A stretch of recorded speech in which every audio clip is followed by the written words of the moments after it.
বাক্সাত জগন্নাথ মন্দিৰ ট্ৰাষ্টৰ ভূমিপূজন অনুষ্ঠান বড়ো ভাষাত অনুদিত শ্ৰীমহাভাগৱত গীতা উন্মোচন ইকচনৰ অন্যতম সহযোগী সংস্থা ইণ্ডিয়া ট্ৰাইবেল কেয়াৰ ট্ৰাষ্টৰ উদ্যোগত বাক্সা জিলাৰ জাখলিবিল স্থিত লোৱাসুৰত 30 কোটি ব্যয় সাপেক্ষে শ্ৰী শ্ৰী জগন্নাথ মন্দিৰ নিৰ্মাণৰ লগতে Shri Shri Jagannath centre for tribal care and cultural and research centre নিৰ্মাণ হ'ব। এই বৃহৎ প্ৰকল্পটোৰ ভূমিপূজন হোৱাৰ লগতে পোনপ্ৰথমবাৰৰ বাবে শ্ৰীমদ ভাগৱত গীতাৰ অনুবাদ গ্ৰন্থ বড়ো ভাষাত প্ৰকাশ কৰি উন্মোচন কৰা হয়। সেই অনুসৰি বৰ্তমানৰ ইকচন মন্দিৰৰ পৰা 1 কিলোমিটাৰ দূৰত্বত মাটি গ্ৰহণ কৰা হৈছে। 30 কোটি টকা ব্যয় সাপেক্ষে Shri Shri Jagannath centre for tribal care and cultural and research centre ভূমিপূজন কৰা হয়।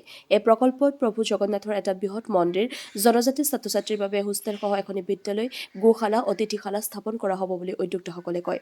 একেদৰে ইতিমধ্যে 100টাৰ অধিক ভাষাত অনুদিত মহাভাগৱত গীতাৰ বড়ো ভাষাতো অনুবাদ হ'ব বুলি জানিবলৈ দিয়ে। এই ভূমিপূজন বিটিচিৰ মুখ্য কাৰ্যবাহী হাগ্ৰামা মহিলাৰে উপস্থিত থাকি কয়, এই মন্দিৰ অহা যোৱা বাটৰ অৱস্থা খুবেই বেয়া। সেয়ে তেওঁ অসম মালা 2026-27 বৰ্ষৰ আঁচনিৰ আধাৰত ঠিক কৰি দিব, লগতে জগন্নাথ মন্দিৰ নিৰ্মাণৰ বাবে 30 কোটি টকা বিটিচি চৰকাৰৰ পৰা আগবঢ়াব। এই অনুষ্ঠানত মায়াপুৰৰ বিশিষ্ট অতিথিসকলে অংশগ্ৰহণ কৰে। বৰপেটা ৰোডৰ পৰা সমীৰ চক্ৰৱৰ্তীৰ ৰিপৰ্ট, AIN লাইভ। আজি আমাৰ শ্ৰী শ্ৰী জগন্নাথ মন্দিৰৰ যিটো ভূমিপূজন এইটো আমাৰ ইস্কন ধৰ্মীয় লোকসকলে মোক আজি মাতিছিলে। এণ্টায়াৰ অসমৰ ভক্তসকল আছে আৰু আমাৰ BTC অঞ্চলতো বহুত ভক্তসকল আছে। ইস্কন ধৰ্মীয় লোকসকলৰ কাৰণে এই জগন্নাথ মন্দিৰটো খুব মানে ইম্পৰ্টেণ্ট। তো BTC এৰিয়াত এনেকুৱা ইস্কন ধৰ্মীয় লোকসকলৰ কাৰণে যিটো মন্দিৰ প্ৰয়োজনীয় মন্দিৰ সেইটো নাছিলে। সেইকাৰণে ইহঁতে আমাৰ BTC লগত আলোচনা কৰিছে আৰু আমিও এই জগন্নাথ মন্দিৰ যিটো স্থাপন কৰা হ'ল আজি, ইয়াত BTC চৰকাৰৰ পৰা আমাৰ চিফ মিনিষ্টাৰ ডাঙৰীয়াৰ যিটো 1000 crore যিটো স্পেচিয়েল পেকেজৰ ঘোষণা মানে সেইটো দিব। ইয়াৰ পৰাই 30 crore আমি BTC গভৰ্ণমেণ্টে ইয়াত অনুদান কৰিব বুলি মই কমিটমেণ্ট দিছে। তো ইয়াৰ দ্বাৰা নিশ্চয় গোটেই অসমৰ বা গোটেই অল ইণ্ডিয়াৰ যিখিনি ইস্কন ধৰ্মীয় ভক্তসকল আছে নিশ্চয় এনজয় কৰিব পাৰিব। কথা সেইটোৱে। আৰু তো বাকী সেই যিটো ৰাস্তা দি মই আহিছোঁ এইটো খুব বেয়া ৰাস্তা। এইটো মই আছাম মালাত 26-27 চনৰ যিটো BTC হিচাপে পাবলগীয়া যিটো আছাম মালা এই প্ৰজেক্টত মই ধৰিম। ভাল বনাই দিব লাগিব ৰাস্তাটো। বাক্সা এয়াৰপোৰ্ট হ'বলৈ গৈ আছে।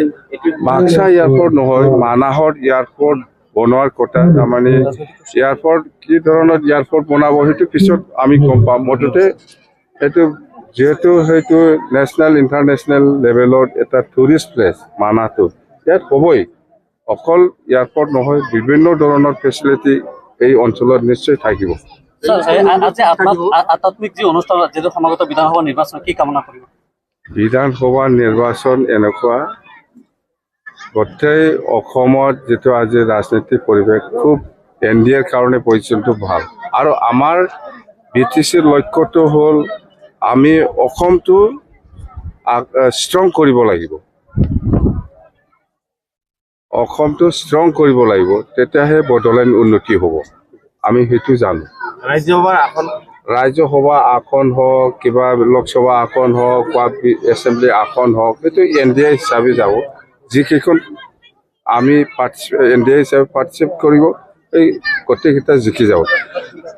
আমাৰ মূল মন্ত্ৰটো হ'ল BPF দলৰ মূল মন্ত্ৰটো হ'ল অসমটো ষ্ট্ৰং হোৱা মানে BTC ষ্ট্ৰং হোৱা। অসম ষ্ট্ৰং হোৱা মানে BTC ষ্ট্ৰং হোৱা। বুজি পায় কি মিত্ৰতা? NDA বুলি কৈছে, কি মিত্ৰতা? NDA তাৰমানে আমি কৈ আছো অসমটো ষ্ট্ৰং হ'ব লাগে। অসম ষ্ট্ৰং হোৱা মানে বড়োলেণ্ড ষ্ট্ৰং। বাছ। যিকোনো খবৰ আৰু বিজ্ঞাপনৰ বাবে যোগাযোগ কৰক 7896121996।